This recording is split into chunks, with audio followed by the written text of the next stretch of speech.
Dear brothers and sisters, typically when we speak about the idea of our responsibility to the world around us, about the consequences of our behavior on our brothers and sisters in Palestine, may Allah Azza wa Jal give them patience and perseverance and victory, Allahumma ameen, or anywhere else in the world, the framing is very ambiguous. The framing is very broad.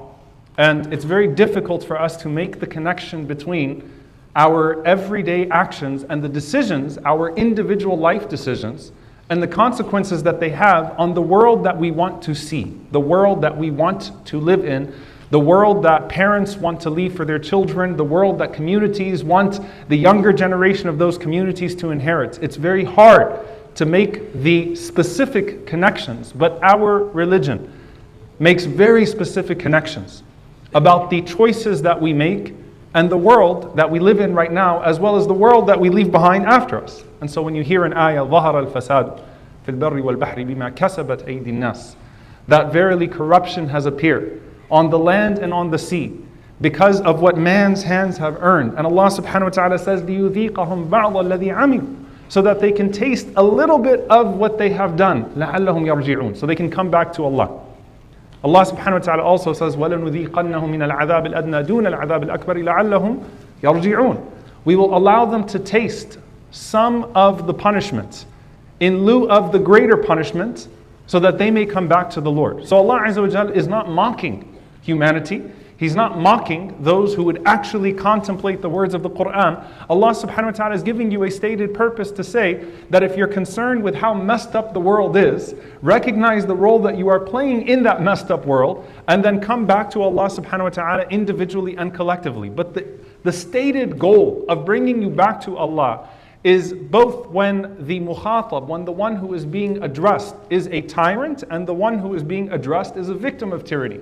That everyone take a step back, or someone who is witnessing tyranny, not necessarily the victim of it. Everyone take a step back and say, well, what role do I play in all of this?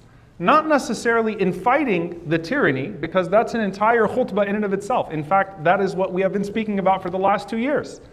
But in actually being introspective about how possibly our actions contribute to tyranny, contribute to negative outcomes in society that maybe we don't address. And so here's the thing about our Prophet sallallahu alaihi wasallam.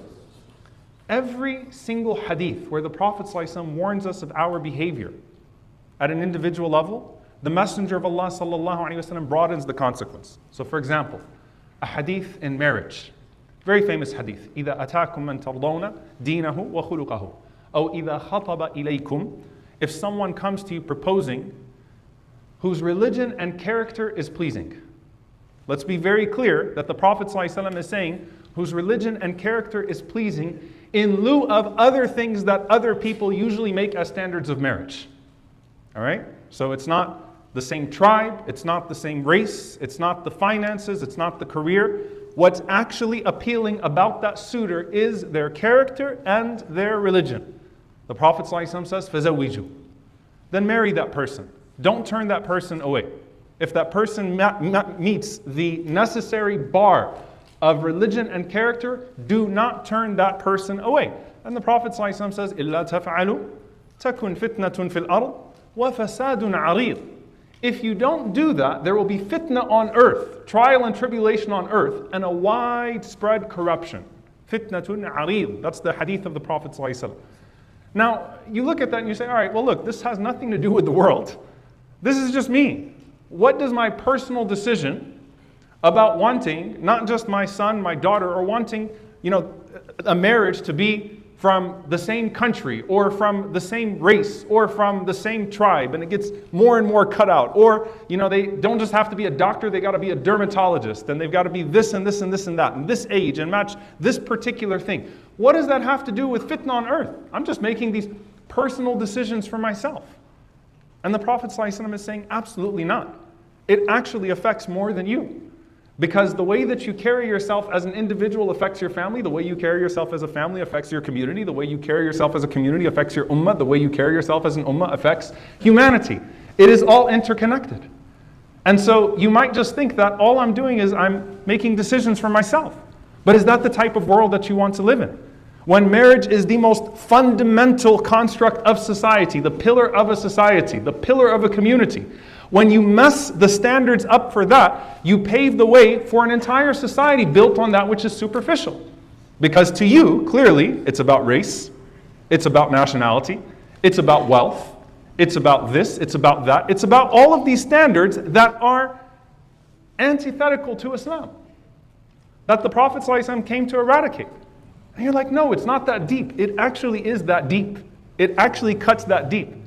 And the Prophet ﷺ says, تَكُنْ فِتْنَةٌ فِي الْأَرْضِ وَفَسَادٌ عَرِيضٌ. What does it mean? A lot of times we read the translations of these ahadith and they sound extremely similar. What's fitna and what's fasad? Allah Azza wa Jal, when He mentions fitnatun fil ard wa fasadun kabir in the Quran, many of the ulama, they look at this and they say that fitna is quwwatul kufr. It is the strength of disbelief. Fasad is da'ful Islam, is the weakening of Islam. And you think about what that looks like as a microcosm of a discussion of kufr and Islam. You strengthen and pave the way for ma'asiyah, for the disobedience of Allah subhanahu wa ta'ala. You strengthen it. You make something like marriage very difficult for the young people in the community. They're trying to do everything right and you make it very difficult by putting all sorts of standards that don't have a basis in the deen. And what does that do? That strengthens all of the pathways of zina, all of the pathways of adultery and fornication and all of the corruption that comes under that. And as a result of that, you put people to fitna. They start questioning their religion. They start questioning their moral ethics. They start questioning what they were taught in the masjid. They start questioning what they're reading in the Quran. And then what that does is it weakens iman. Quwwatul ma'asiyah, da'ful iman. It strengthens disobedience, it weakens obedience. But it has a widespread connotation, right? And you think to yourself, well, what does this have to do with the ummah? So we complain about parts of the ummah, neglecting other parts of the ummah. Say, what is it with these people that don't see the people of Gaza as their own, that allow them to starve this way? Where are the pathetic leaders and where are the nations and populations around? But when it comes to your own life, you clearly don't see that brother at the door as part of your ummah. And so you've made distinctions in your life. Why are you mad at the world for making distinctions as well and judging people based on standards that are not found within the religion? And you think, but Sheikh, that's too deep. It's actually that deep. Everything you do as an individual affects in many ways how your family is going to function. There's a ripple effect, right? So if you have a family, the way that you are treating the mother of your children is giving an example to the son in the house about how he's supposed to treat one day the mother of his children. The way you're treating the father of her children is giving an example of how one day she's supposed to treat the father of her children. All of these things have a ripple effect. The decisions you make on an individual level, young brother or young sister, do you realize, subhanAllah, when you bring your personal fasad, your personal struggles to the house, and you are the child that's constantly struggling with your religion and bringing problems to the household, that you are depleting the energy of your parents. You could be taking years off of their life. Literally, their hearts can't take it. It affects more than you. This isn't just your personal fasad. It has an effect on your family. And then every family is a model to another family in good or in bad. Those ethics are then paved for another person, for another family. And then that becomes community culture. And then it becomes societal standard. You think, hey, this is just my wedding. What's the big deal? Right? But what did your wedding just pave the way in terms of another person's wedding? Everything affects everyone else, and we have to look at it that way because the Prophet ﷺ made those connections for us. So don't just say, well, alhamdulillah, I come to the masjid, I do all these good things. Look, leave me alone in all these other elements of my life. Let me have this cognitive dissonance in the ethics in my life. But here's what we have to pay attention to. It's a powerful hadith from the Prophet ﷺ, and I want you to pay attention to every single word and how it affects the world that we want to live in and the community that we want to build. Abdullah ibn Umar radiallahu anhuma says in an authentic hadith in al-Tabarani, Ibn Majah, قال أقبل علينا رسول الله صلى الله عليه وسلم فقال يا معشر المهاجرين خمس إذا ابتليتم بهن وأعوذ بالله أن تدركوهن. He said, O muhajirin, O those who have come from Mecca. So he's talking to the early Muslims. The Prophet ﷺ is saying there are 5 things that if you are tested with these 5 things, and I seek refuge in Allah, that you are tested with these 5 things. فقال صلى الله عليه وسلم لم تظهر الفاحشة في قوم قط حتى يعلنوا بها إلا فشى فيهم الطاعون والأوجاع التي لم تكن مضت في أسلافهم الذين مضوا.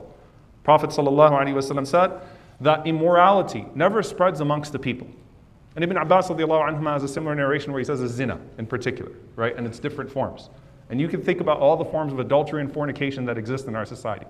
That immorality never spreads amongst the people unchecked, except that Allah subhanahu wa ta'ala will test them with diseases and plagues that no nation before them has ever even heard of.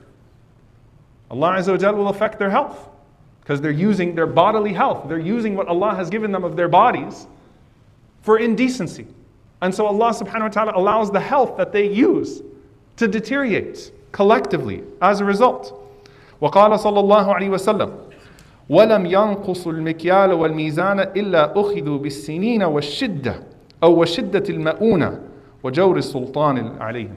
The Prophet ﷺ said that they do not cheat one another with their weights and with their scales. They don't start cheating each other financially, except that Allah subhanahu wa ta'ala will strike them with all sorts of famine, with severe calamity, and with the oppression of their authorities upon them.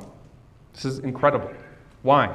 Because when the Prophet ﷺ speaks about the Day of Judgment, he says it's the loss of amana, it's the loss of trust.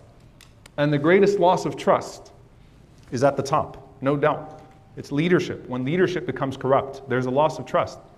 But before that happens, the Prophet ﷺ is talking about amana, trust being lost to the point that you can't find trustworthy people amongst the community, except that when you find someone, they would say, Inna fi qawmi fulan, or in this place, rajulun amina, there's a trustworthy person that's there. Everyone go to that trustworthy person, right? Because of how rare it is.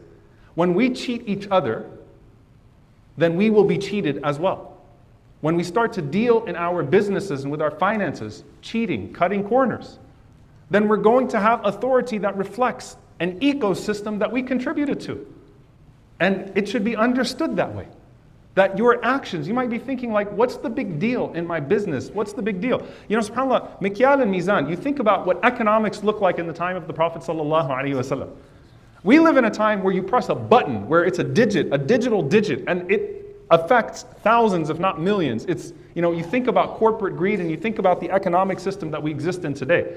Like back then, you're talking about this person who's in the marketplace with their mikyal and they've got their weights and waylul lil mutaffifin. Like, really, is it that big of a deal? Is it really going to affect my leadership? What I'm just doing with my little business here in the marketplace in Medina? Yes, absolutely.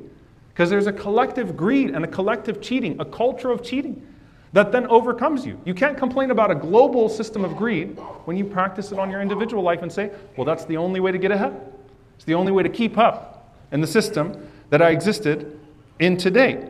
And then the Prophet ﷺ said, وَلَمْ يَمْنَعُوا زَكَاةَ أَمْوَالِهِمْ إِلَّا مُنِعُوا الْقَطْرَ مِنَ السَّمَاءِ وَلَوْلَا الْبَهَائِمُ لَمْ يُمْطَرُوا. Prophet ﷺ said that they do not withhold their zakah, their charity, their mandatory charity, except that Allah subhanahu wa ta'ala would withhold His rain from the skies. He would withhold the barakah from above. And had it not been for the animals, rain would not fall upon them. SubhanAllah. So when we withhold from the weak amongst us, Allah Azza wa Jal puts us all in our place to remind us how weak we all really are. Wait a minute, you're withholding from people in your ranks? Then I will withhold from you as well.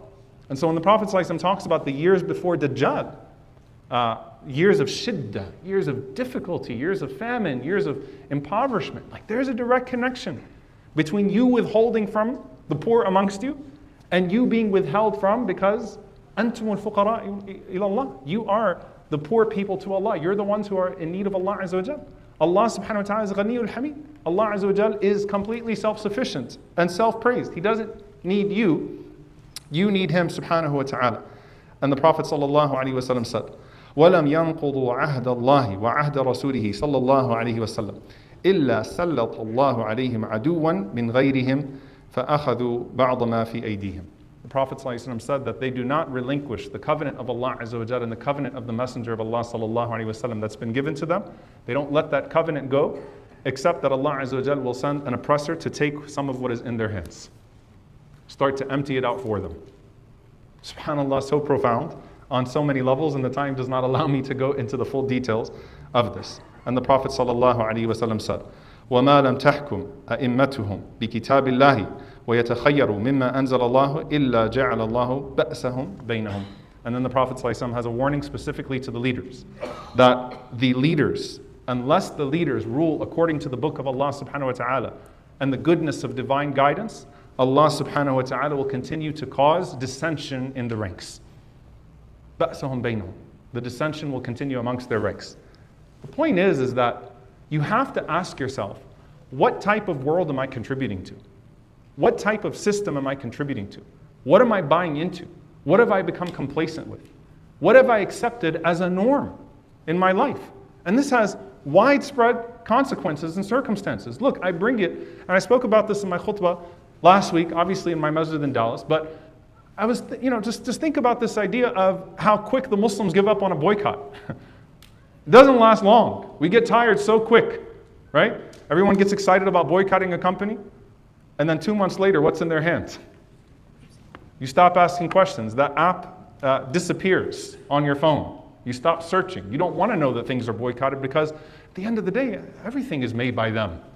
Everything is made by them. Really? Everything is made by them? That's your best excuse? I can't do anything anymore about it. Khalas. I give up. What type of world are you contributing to, dear brother or sister? How are you going against the grain? And here's the positive side of this that I want to bring forth, inshallah ta'ala, in conclusion of this khutbah. You might be thinking, all right, so our bad at a micro level really affects more than we might have thought before. This is what's being told to us by Allah and the Messenger sallallahu alaihi wasallam. But there's another side to this as well, jazakallah khair, which is that your good also affects in a way that maybe you're not paying attention. That the thing that you're doing at a very small level can be shaping somebody else's consciousness that will one day have the tools that you don't have. That the small thing that you're doing could be inspiring something so great, even if you don't see it in this life. You're doing it for your ajr with Allah subhanahu wa ta'ala.